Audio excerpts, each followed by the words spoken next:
Hi, Dr. Sasse here from the Continence Center at Sasse Surgical.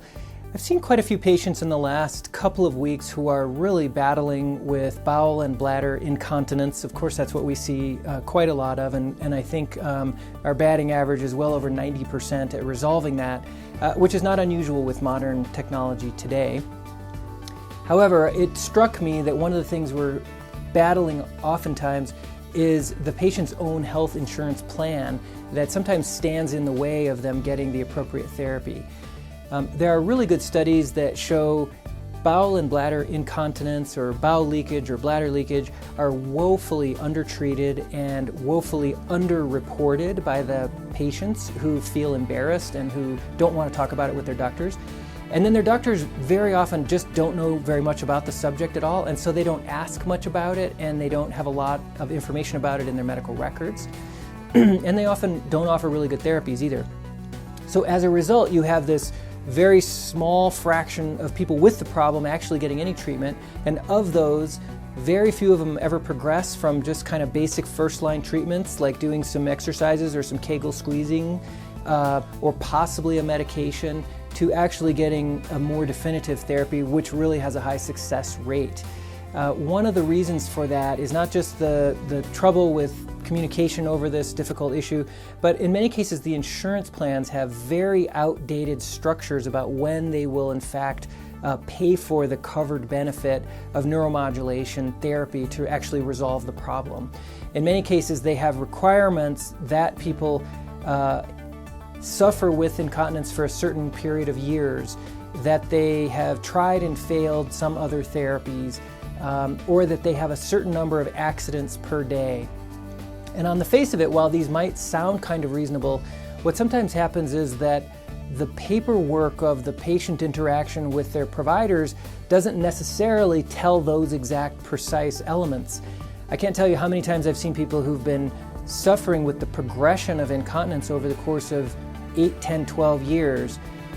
But if you initially heard their story, you might get the wrong impression that it's really only been happening for 6 months and that it doesn't happen every day.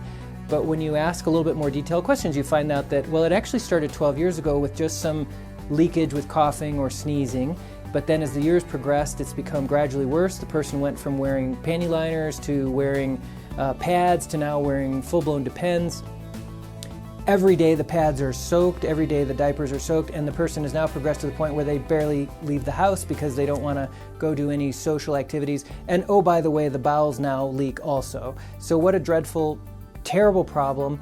The medications would have very little chance of reversing the problem for this person. And exercises, while we are always in favor of exercises as a non-invasive treatment and something to improve tone and the body, that has essentially no chance of resolving a problem that a person has been suffering with at that level. And yet sometimes the insurance plans will stand in the way of that person getting what they really need, which is sacral neuromodulation, which has a 90% chance of solving that person's problem and allowing them to regain life and the ability to go out and be in social situations and participate in their church functions or their community activities, be with their families, etc.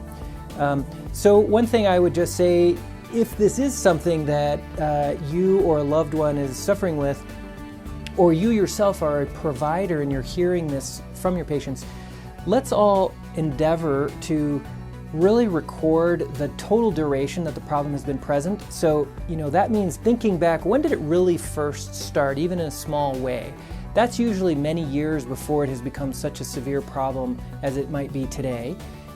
Secondly, when the insurance plan uses language like frequency of, quote, accidents, they may not understand what that means, and we may not be recording it in a way that demonstrates that a wet pad or diaper 2, 3, 4, 5 times a day or every night, that's an accident that is happening every single day, and that is not something that we should have to live with or tolerate, or that our loved ones should have to put up with, especially when there's such great non-invasive treatments as sacral neuromodulation.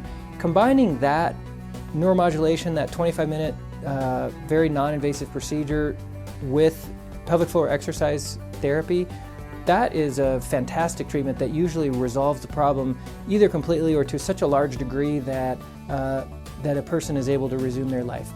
So the fact that that very effective, non-invasive, well-proven, FDA-approved treatment, which is covered by Medicare and all the insurance plans, is available and is so woefully underutilized, that indicates problems at many levels, but one of them is this communication and then understanding what the criteria are or are the obstacles that some of the insurance plans have, and to just make sure that we're all doing a better job of communicating the severity of the problem so that we're not standing in the way of our loved ones and our seniors getting the therapy they deserve. Well, on that note, I wish you the best of health, and I hope these points have been helpful.